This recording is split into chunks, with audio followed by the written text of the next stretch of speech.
Hi guys, Harry Yotis here, professional trader for 20 years now. Started my career way back in 2005 and still alive in 2026. So let's begin today, Thursday. This candle right here, this big candle, a very choppy picture of the S&P 500 here, the daily chart. We went all the way down to 684 and came back up to close at around 689, almost at the 690 level on the S&P 500. Okay, so the big story is this is the NVDA aftermath, I would call it. There's a number of stories that came out, but we had some action that is typical of what I would call, buy the rumor and sell the fact type of situation. However, I don't think it's as bad as it sounds, but let's go over the NVIDIA aftermath later. Let's talk about the technical picture first. We always talk about the technical picture in the SPY. And because we're such a choppy zone, look at this choppiness, uncertainty. You can just see it. You don't have to have any other indicators. Choppy, back and forth. People are bearish, but still they don't know where this market is going. And every kind of down move is being bought. So I see underlying strength in the market. We saw it on this red candle on Monday. And I still think we have underlying strength in this market. Okay, but technicals, let's bring in the moving averages. We went below the 50 and then above the 50. This is why I don't use the moving averages anymore when we're in this type of situation of a sideways choppy market until it resolves itself. So I will stay bullish. I will get bullish, technically speaking, because I am bullish in other ways. Okay, but when we're talking about the one of the three legs of the stool, if you will, on our macro analysis, the technical picture is neutral because we're not above coasting into new highs, and we're staying within this sideways pattern that we've been in for months. Okay, so technically speaking, nothing has changed. We are still neutral. Okay, we have the fear and greed index. Fear still, we're right in the middle, the cusp of neutral and fear. The momentum is fearful, but we have a lot of underlying strength in the stock price strength, which is 52-week highs minus 52-week lows, and breadth. Breadth is increasing. Okay, we'll get to that. This is what the NVIDIA effect will get us to. It's the stock price breadth that is expanding. And guess what? That's a good thing. Yet we have extreme fear in the put-call ratio. VIX is still fairly elevated. So we have a lot of some indices are extreme fear. So overall, because of this underlying strength, we are just at fear. If it wasn't for this, we'd probably be at extreme fear. Okay, if we didn't have breadth or strength, under the hood, we would probably be much lower at extreme fear. Okay, so this is what's holding the market up. This is why I am bullish generally. Okay, this makes me bullish. So the sentiment for me is bullish. We have plenty of room to go higher. And on Thursday, we always give my favorite sentiment indicator, which I love to use, the AAII Investor Sentiment Survey. And look, this week, bears creeping in. The uncertainty is making bears come in more, which is great for us bulls. It's 31% is the average bear reading. We are almost at 40%. Okay, and the bulls have retreated to below average. So this market action, this choppiness is near highs, is getting people to become very, very scared again. Like we said, the bears are still there. We're never in a situation where we have extreme greed and greed for weeks, maybe months, and these bears are gone, down to 15%, 20% for months, for 3, 4, 6 weeks maybe. Okay, and the bulls are at 40 plus. We haven't had that. So this market is waiting to explode. I'm telling you, we're going sideways, waiting to explode higher. Okay, so the sentiment here is telling you still bearish. So for me, both indicators of sentiment dictate bullishness because it's a contrarian indicator. So we have sentiment bullish for me because it's bearish, and we have choppiness on the technicals. The only thing that's not going our way right now is the technical picture. I expect it to change very, very quickly. Okay, so and the fundamentals. Okay, speaking of fundamentals, today we did have a macro print. We had initial claims. We look at it every week, and look, we're at 212,000 at lows. Nothing to see here. There is no unemployment. People are not filing. Every piece of macro news that we get is still telling us that the economy is still chugging along very well, or not very well. It's chugging along positively. Okay, we see inflation a little bit sticky, but everything else, macro-wise, is fairly good. We have spreads yield spreads holding, nothing really crazy. So we have three legs of the stool. The macro data is strong. The sentiment data is telling us that we have a lot of room to go higher. And the technical data is basically neutral, close to bullish. Okay, so that's why I remain bullish. So that's it. So guys, if you don't forget to like and subscribe. I appreciate it. It helps with the YouTube algorithm. So let's move on to the main event, the NVIDIA aftermath. Okay, we had NVIDIA here. Earnings were yesterday. Earnings beat. Okay, everything. They beat top line, bottom line, guidance. And the stock was trading above $200 after market. And then today, boom, slammed down to the lows. This was a sell the rumor, buy the fact type of thing, or buy the rumor, sell the fact, I should say. Any way you look at it, is that the reality is that people right now, it's still in a sideways choppy market. It's not dead. It's not crashing, quote unquote. Everybody's saying the sky's falling. But we are getting into what we were calling a while back a rotation trade. You're going to see money flowing out of these NVIDIA and by extension semiconductors. As you can see, the SMH down, but still up. Still on an uptrend. Just NVIDIA did this. Okay, this candle that is down 3%, the whole index. I'm still positive the index. I just don't think that this is going to be a market leader going forward. It could go up, but it might not be a leader. Like NVIDIA might not lead going forward, or any other, or Micron, or whatever. Okay, so you have rotation, but where is it going into? Well, we mentioned the first thing, industrials. Look at the industrial sector catching a bid and staying at highs. This is the iShares Industrial ETF. You can pick your individual industrial companies, but this thing is a solid move higher. We also have one of my favorite plays is aerospace and defense. I think Trump is the war president. So defense is going up, looking very, very good. What sectors are not doing well? Well, we know. It's a Mag 7, and we have the software as a service type of stocks. Look at it, tanking. Really took a hit, 25% haircut. It's down like 50 from 200 to 150, let's say. This is the State Street software and services ETF, down 25%. So you have sectors in the market that are down, but the breadth, as we saw here, okay, we saw stock breadth is at extreme greed. Everything is getting, everything else is catching a bid except maybe the Mag 7 and like let's say Microsoft. You can see Microsoft is down. Google is up, doing fairly well. Probably the best one of the Mag 7. You have Amazon, sort of down, choppy pattern. So you have the Mag 7 not really leading anymore. You have software as a service not leading. NVIDIA taking the hit here.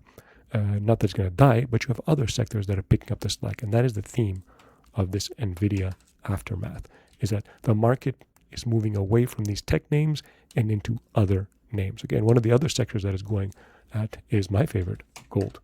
Okay, gold is so strong.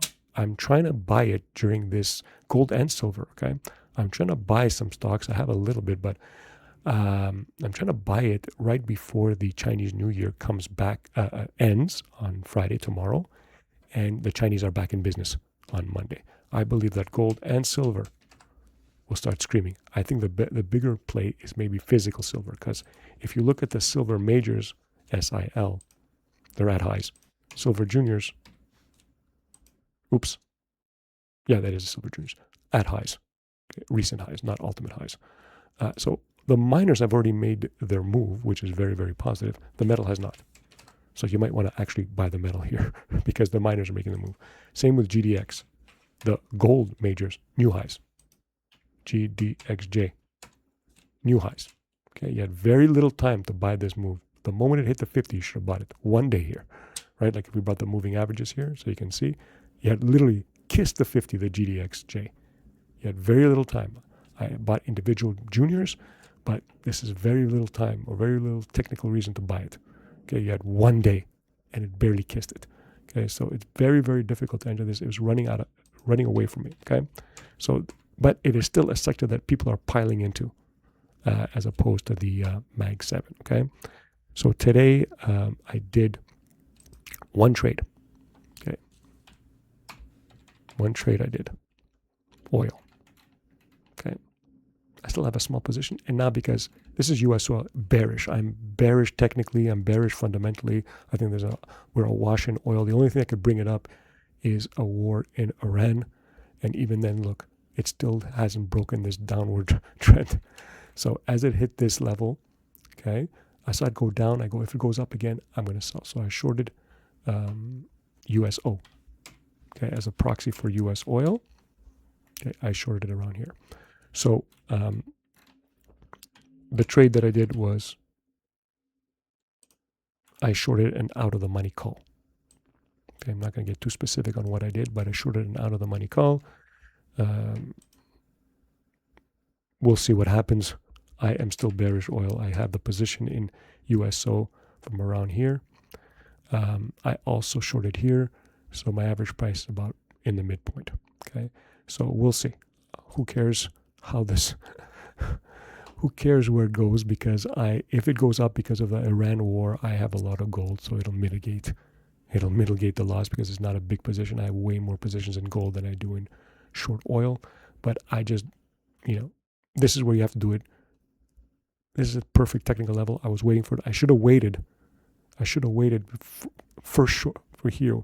I should have waited on pulling the trigger of my short until we got to these points, until the technical level was reached. Okay, I tried to get cute, and it backfired. So here, I'm not getting cute. I'm following the system. I'm going to a logical resistance level, and I'm shorting something that I think is fundamentally bearish. So that's it for today. And before we go, one thing happened today. The Bitcoin, remember? Mara announced earnings after market. Okay, they saw a net loss. Okay, let's see what the events say here. Mara saw it came after market, so this is very, very new. But the most important thing here was this strategic partnership with Starwood. Okay, that's what happened with Mara. Mara announces a strategic partnership with Starwood to accelerate delivery of cutting-edge hyperscale, enterprise, and AI-capable digital infrastructure. Okay, what this means is that Mara, as a Bitcoin miner, its days are numbered. I think Bitcoin is very, very bearish. I'm expecting a pop in Bitcoin. Like, look, if we go to the Bitcoin chart, I'm expecting a pop in Bitcoin here, only because of the very negative fundamentals, but very negative sentiment that I think it's just going to pop it up here, higher to between the 85 and the 90 level for just the extreme bearishness and the fact that we're hovering after breaking this key support level. And I just think it's a washout before going higher. I think it fakes people out before going higher. And I chose to do it through Mara, okay? But Mara has another thing going for it in that it can be used, these Bitcoin miners, their infrastructure can be used for the AI hyperscaler space. And in this announcement, if you want to read it, it just came out at 4:15 after market, okay? So after market, Mara is ripping. It's up 10%, okay? And it's because it's going to use its data centers for the AI revolution, okay? I think that's a better use of its infrastructure than for Bitcoin mining, but what do I know? And because of that, the market really, really likes it. And the stock, I don't know if you can see it in the blue, it's trading at 950 from 850. It's like a 10% move after market. Okay, so we have that in our favor going forward. So cross the fingers. I hope it continues to go into the $15 range. Okay, when it does that, I'm getting out. Okay, so let's reiterate, let's recap everything here. The NVIDIA aftermath. Okay, first, the technical picture is neutral. We're still stuck in this chop zone. We'll see where it goes, even though I think we have underlying fundamental strength. The sentiment, we saw it's at fear, but we have plenty of room to go to extreme greed and greed.